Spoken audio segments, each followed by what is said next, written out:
Welcome to Business Leader Breakthroughs, where we help unlock the potential in you, your teams, and your business. I'm your host, Ryan Castle, along with Dr. Mike Ashby. We'll share insights, experiences, and stories on achieving breakthrough success in business and life. To learn more, click the link in the episode show notes or go to thebreakthrough.co. Now let the breakthroughs begin. Mike, welcome along to the podcast. Been a while. It has. In person. And this brings joy. Shall we hug?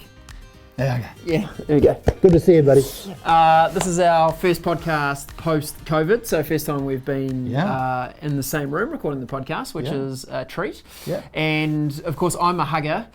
Mike has loved lockdown. Actually, being at home by himself has been pretty good, hasn't it? I've just gone past my comfort zone probably for the year. Yeah, there we go. Yeah. So we've had 2 hugs today, and that's definitely like a whole year's worth of hugs budget from Mike. So feel pretty honoured that we got that. Yes, body language says a lot. Yeah. I'm going to try really hard not to use all the terms that people have been using around COVID. Yeah. Let's jump into something that we've been thinking about, and particularly you, Mike, with all the reading and research you've been doing around really this tension that is now in the place for leaders. Yeah. How do we deal with the tension between getting back to the old normal, but knowing that everything's changed and knowing that we need to shape a new normal? Yeah. Because it's like, so today is our first day back at the office in 7 weeks, and the weird thing is, it is obviously incredibly familiar and yet at the same time quite unfamiliar, and it's adjusting back to a different reality. And we're very good as human beings at normalizing. For me, and maybe for a lot of people, the first couple of weeks was really a bit of a graunch. The first few days was okay because there was some novelty, and then it was trying to get systems working, and it was frustrating. And we talked about it through the period, there was a bit of a roller coaster emotionally between. A lot of people described losing productivity over that period due to a sense of anxiety and futility, and all sorts of stuff was coming out. I don't think anybody learned to play the ukulele, despite best intentions. Nobody learned the ukulele, which is that's okay too. So I think it's people talk about a new normal. McKinsey, who I'm reading a lot of, and who are really good. They are. I'll mention them in a moment. Really smart about some of this stuff. They talk about a next normal, and coming in today, I was thinking it's actually not even that. It's a different normal, because it is normal. Here we are. Here we're back in the same place, and here's the books. It's just the same, but of course it's fundamentally different. And I think what we've got to adjust to is, if it was all completely different, we would adjust. We wouldn't have to hang on to anything, but it's not like that. And so we've kind of got this weird situation, and of course we have no idea what's going to happen. I think of it as being like the earthquake in Christchurch in 2011. Have you ever driven from Christchurch to Kaikoura up that way? Yeah. Did you see all the roadworks in the? Yeah. You just can't describe the level of devastation and the scale of it. It just blew me away. And like that kind of seismic shock that we've had in our global social economic system, we're going to have aftershocks. We're going to have ongoing anxiety. I think, and who knows? I could be entirely wrong. Nobody knows. But my sense is that it'll be 2 or 3 months, like in August, before we can really say, the fog of war is lifted and we can see what the real damage is. What does the terrain look like? What does Kaikoura look like now? So and there'll be aftershocks all the way through. Like the news yesterday that Fletcher's is cutting 1,500 jobs. There will be those sorts of things. People just hang on for a little while and then they fall. And we hear about those ones in the media because they're well-known companies and brands and they're big numbers. But that is happening in literally hundreds of thousands of businesses across the country, and it might only be 1 or 2 people, not 1,500. Yeah. But you start adding those up, and it's a much bigger. It's a bigger picture, and in fact, business is just disappearing. And again, the Christchurch analogy, going to Christchurch, back to Christchurch, I think it was 2012.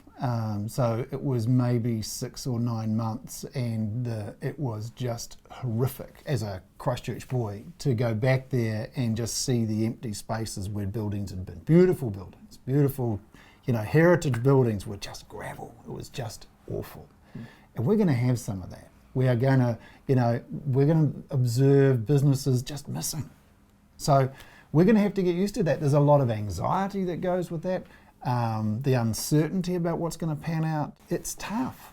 It is really tough, but I think you, as an individual, as a business leader, as a team member, you can spend a huge amount of time taking yourself down a dark hole, reading all the bad stuff and what economic recession is going to come. I think you can spend a lot of dark time in that. You actually can't change a lot. No. And you can't change a lot of it, right? No. So as a business leader, part of our role, both for ourselves and for our teams and our organisations, is we actually do need to think about the bits we can control. Yeah. And some of that will be ugly. And that will be about having difficult conversations with people about redundancies and the impact it will have on their families. Like, I totally understand that, but we do have to focus on the bit we can control.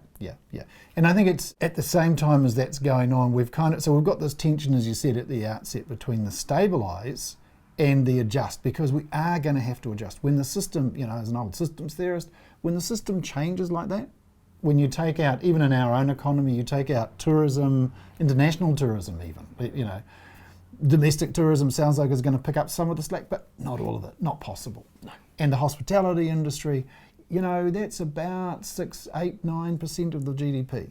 You take that out, and The Economist talks about the 90% economy. And I think that's got a ring of truth to it, that it's going to, for a while, we're going to be at a 90% of the pre-COVID, effectively. So there will be a tension between needing to stabilise and adapt, because the world's different, so we need to adapt. The Jack Welch, if the rate of change on the outside exceeds the rate of change on the inside, the end is nigh. Boy, have we got some rate of change on the outside. So we've got a massive need to adapt. Even if we've barely noticed it right now, the world has changed.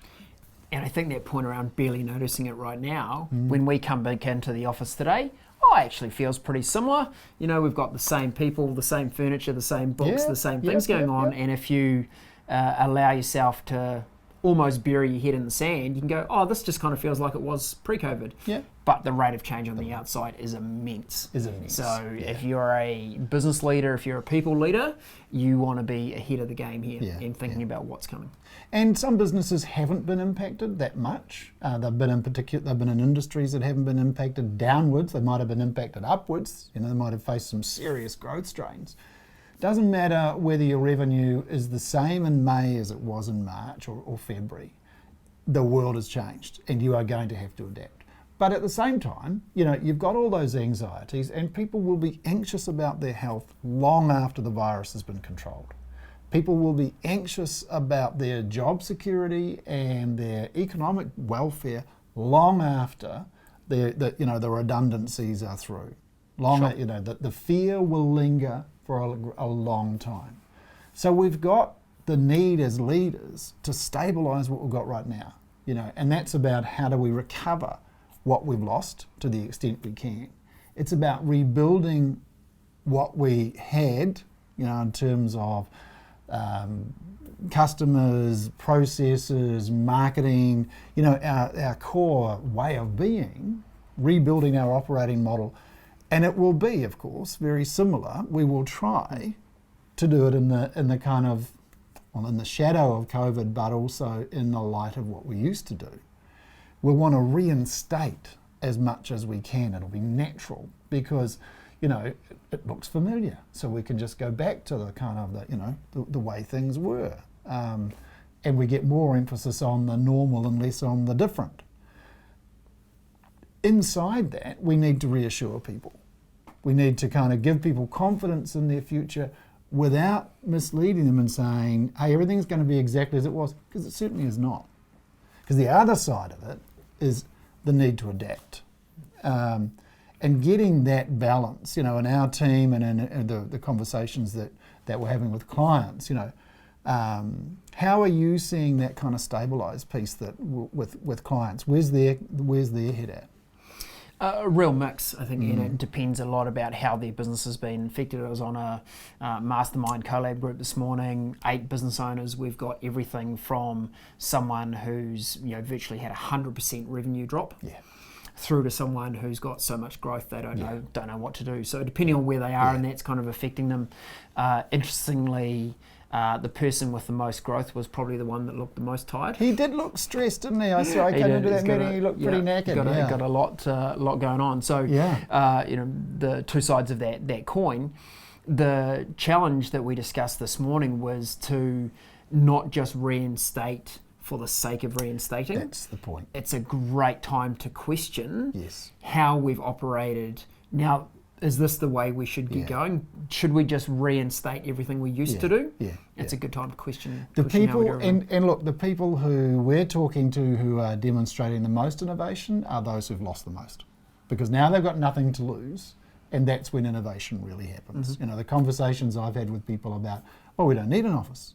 You know, we're going to change the model. It's going to be, you know, part virtual, part this. We'll do it this way and that. We still need a place to meet. Have to think about. Our line of business isn't going to come back for probably 2 years, so we need to be doing something else. We need to reinvent. What have we got we can use? How do we leverage our networks and relationships? And suddenly there's this kind of open mind, and this is the time for that kind of open mind, particularly where it's totally necessary, like the 100% revenue loss. You're going to really think through. But even if you've been affected at the margins, you know, it's still a good time to think, number one, about, I always think that the first challenge of business is to demonstrate relevance. Demonstrate your relevance to the market. And, you know, if you're in the recruiting game, for example, right at the moment, then you're not going to be hugely relevant to the market. You've got to find, and even in your, you know, if you've still got 80% of your revenue, you've got to redefine that relevance, because the customer need has changed. It's not what it was. You know, they've got particular requirements and sensitivities and aspirations and ambitions and challenges, all of their own, and they are not what they were. So we need to find ways to be relevant to today's needs. And that requires a certain amount of reimagining. And again, you know, when you've got nothing to lose, that's when your mind is at its most creative. Yeah, and we've had some really great insights by simply picking up the phone and talking to our customers and say, what's going on? What are you going to need going forward? And I think that would be rather than sitting in your own office going, how do we reinvent? How do we remain relevant? Let's try and figure it out for ourselves. Go and talk to your market. Go and talk to some new segments of a market and go, you know, what has this cause for you? Where is the opportunity? How can we help? Yeah, and you know, you make the point about the Mastermind collab this morning, 8 different kind of perspectives. Don't assume that all your customers are equally affected. You know, that they're not all the government's magic number of 30% down or 50% down on revenue or whatever. Yeah, that's probably on average, maybe.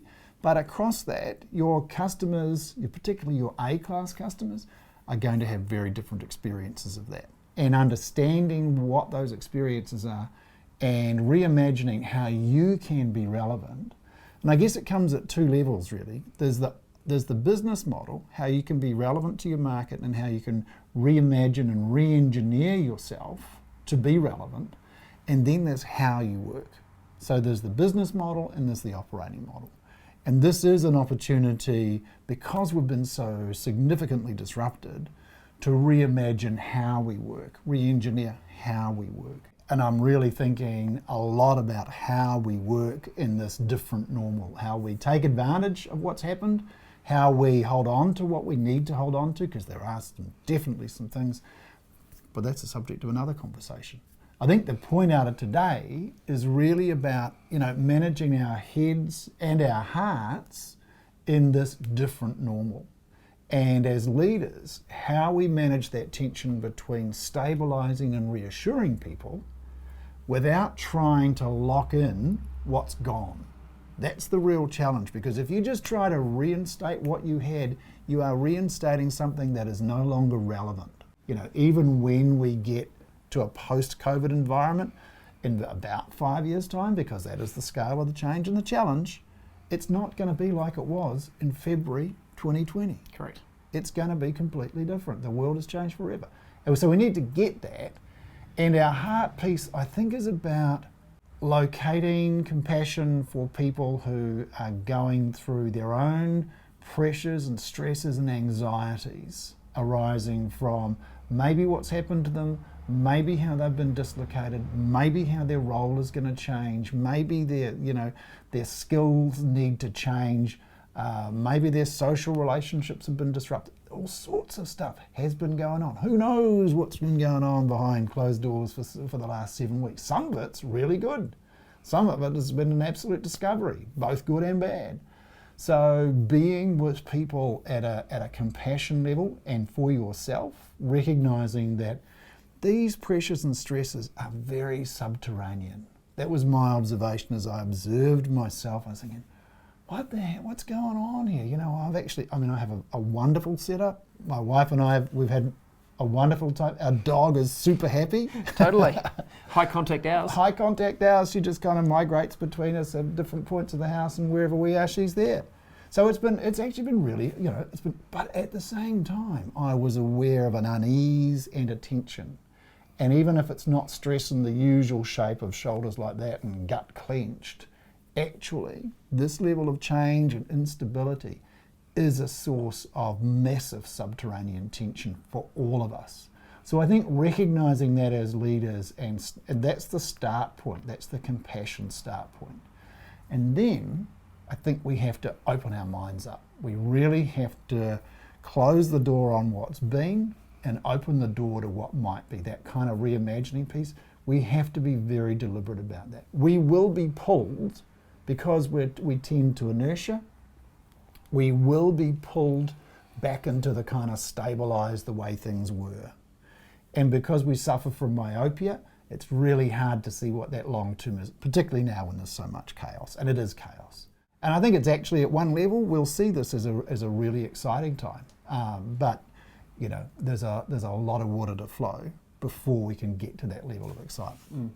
And I think as leaders, it's really important to not feel that you have to solve everything, that it's not your responsibility to come up with all the answers. Yeah. Talk to your team, you'll be amazed. I mean, we've had that gift from our own team of insights around things that we haven't thought of, but by simply asking questions of how could we do this better, what might our market be looking to achieve going forward. So it is your responsibility to help navigate, but it's not your responsibility to come up with every single answer. Well, nobody's got the answers. Nobody's got the answers. Nobody expects you to have the answers, and you should not expect to have the answers. You should expect that you have good questions. That's your job, is to reframe reality by asking better questions, and then starting a discussion with your team about the answers to those questions, but you don't have to have the answers. That's both a relief and a worry. Indeed. So just to summarise today's podcast, I think let's acknowledge that there is this tension for almost every business between stabilise and adapt. And some of the key topics to think about, particularly in the stabilise, is recover, rebuild, reinstate, and reinsure. And then when we move into the adapt zone, the things you should be thinking about there are relevance, how to reimagine, how to re-engineer, and then how to disrupt. And look, we'll put those points in the show notes so you can get to those. They would be a great topic of conversation at your next team meeting. For sure. Great to see you, Ryan. Great to be here, eh? Yep. Thanks for joining us today. Cheers. Bye-bye.